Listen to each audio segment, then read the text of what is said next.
आज हम एक ऐसे सफर को समझने वाले हैं जो एक मामूली सी दिखने वाली चट्टान से शुरू होता है और दुनिया के एक बड़े हिस्से को रोशन करने वाली ऊर्जा में बदल जाता है।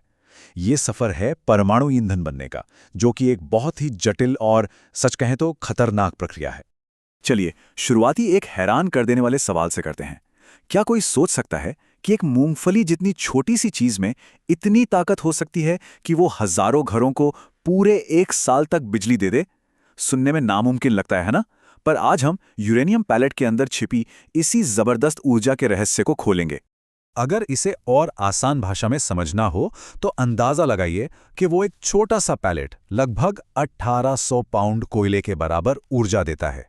ये एक छोटी कार के वजन जितना कोयला है, या फिर यूं कहें कि 150 गैलन तेल के बराबर। इतनी ज्यादा शक्ति इतनी छोटी सी चीज में।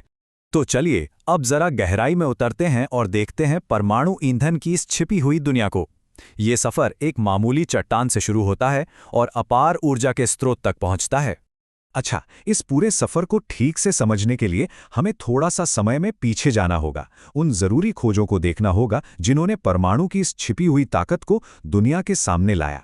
देखिए, ये सब कुछ एक रात में नहीं हुआ। इसकी नींव कई दशकों की खोजों ने रखी।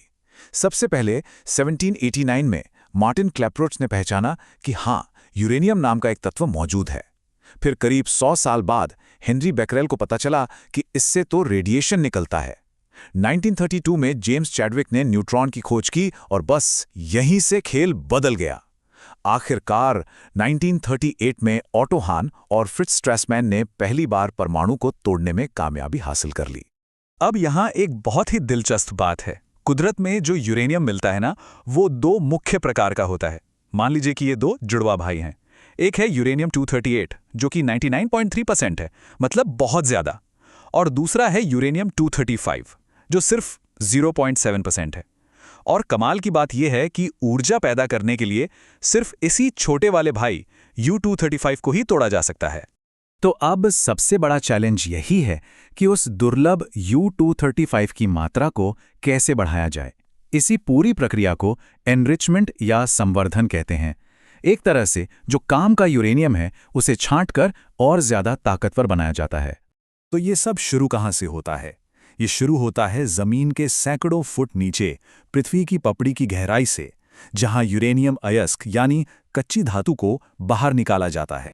वैसे तो ज्यादातर अयस्क में बहुत थोड़ा यूरेनियम होता है, लेकिन दुनिया में कुछ जगहें हैं, जैसे कनाडा का सस्केचुआन, जहां ये असाधारण रूप से ज्यादा मिलता है। पर वहां खुदाई करना बेहद खतरनाक है। सबसे बड़ा डर होता है जमीन के नीचे से अचानक पानी का सैलाब आ जाना। तो इन चुनौतियों से निपटने के लिए इंजीनियर्स जो करते हैं वो किसी साइंस फिक्शन फिल्म से कम नहीं है। वो जमीन के नीचे एक बहुत बड़ी बर्फीली दीवार बना देते हैं ताकि पानी रुक जाए, और फिर अपनी सुरक्षा के लिए हजारों फुट दूर बैठकर रिमोट कंट्रोल से उस कीमती अयस्क को निकालते हैं। अब आते हैं इस सफर के सबसे जरूरी और सबसे ज्यादा विवादित हिस्से पर। वो जो दो जुड़वा भाई थे, U238 और U235, उन्हें एक दूसरे से अलग करना। इसके लिए सबसे पहले यूरेनियम को एक खास तरह की गैस में बदला जाता है। फिर इस गैस को हजारों की तादाद में लगी बहुत तेज रफ्तार से घूमने वाली मशीनों के अंदर भेजा जाता है। इन मशीनों को कहते हैं सेंट्रीफ्यूज, और इनके अंदर होता है प्योर फिजिक्स का कमाल। इसको ऐसे समझिए जैसे आप एक बाल्टी में पानी और पत्थर डालकर तेजी से घुमाएं तो भारी पत्थर बाहर की तरफ भागते हैं। ठीक वैसे ही भारी वाला U238 बाहर की तरफ चला जाता है और हल्का काम का U235 बीच में इकट्ठा होने लगता है। और यहीं आकर ये टेक्नोलॉजी इतनी ज्यादा संवेदनशील हो जाती है। अगर हम U235 को सिर्फ 3 से 5% तक बढ़ाते हैं तो ये बिजली बनाने के लिए एक बेहतरीन ईंधन है। लेकिन अगर उसी प्रक्रिया को जारी रखकर इसे 90% से ज्यादा बढ़ा दिया जाए तो वही चीज एक परमाणु हथियार बन जाती है। शक्ति और विनाश के बीच की ये रेखा बहुत ही बारीक है। अच्छा, एक बार जब यूरेनियम एनरिच हो जाता है तो अब वो तैयार है गैस से वापस ठोस रूप में बदलने के लिए। अब उसे असली ईंधन की शक्ल दी जाएगी। ये एक बहुत ही बारीकी से किया जाने वाला काम है। पहले उस पाउडर को दबाकर छोटी छोटी गोलियां यानी पैलेट्स बनाए जाते हैं। फिर उन्हें 24 घंटे तक एक बेहद गर्म भट्टी में पकाया जाता है ताकि वो पत्थर जैसे मजबूत हो जाएं। और आखिर में इन पैलेट्स को एक खास धातु से बनी लंबी लंबी छड़ों में सील कर दिया जाता है।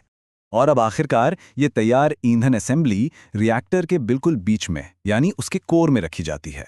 अब वो जगह जहां उसकी छिपी हुई जबरदस्त ऊर्जा बाहर निकलेगी। रिएक्टर के अंदर एक कंट्रोल्ड तरीके से चेन रिएक्शन शुरू होता है। परमाणु टूटते हैं जिससे बहुत ज्यादा गर्मी पैदा होती है। ये गर्मी पानी को उबालकर भाप बनाती है और फिर वही भाप बड़ी बड़ी टरबाइनों को घुमाती है जिससे हमारे घरों के लिए बिजली बनती है। लेकिन कहानी यहीं खत्म नहीं होती। करीब 1 साल बाद जब ईंधन खर्च हो जाता है, तब भी वो बेहद गर्म और खतरनाक रूप से रेडियो एक्टिव होता है।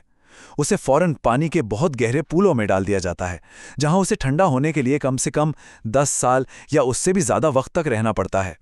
तो एक मामूली चट्टान से इतनी जबरदस्त शक्ति तक और फिर एक ऐसी विरासत जो हजारों सालों तक बनी रहती है। यूरेनियम का ये सफर इंसान की काबिलियत और उसके उठाए गए जोखिमों दोनों की कहानी कहता है और अंत में एक सवाल छोड़ जाता है, क्या ये शक्ति इस खतरे के लायक है?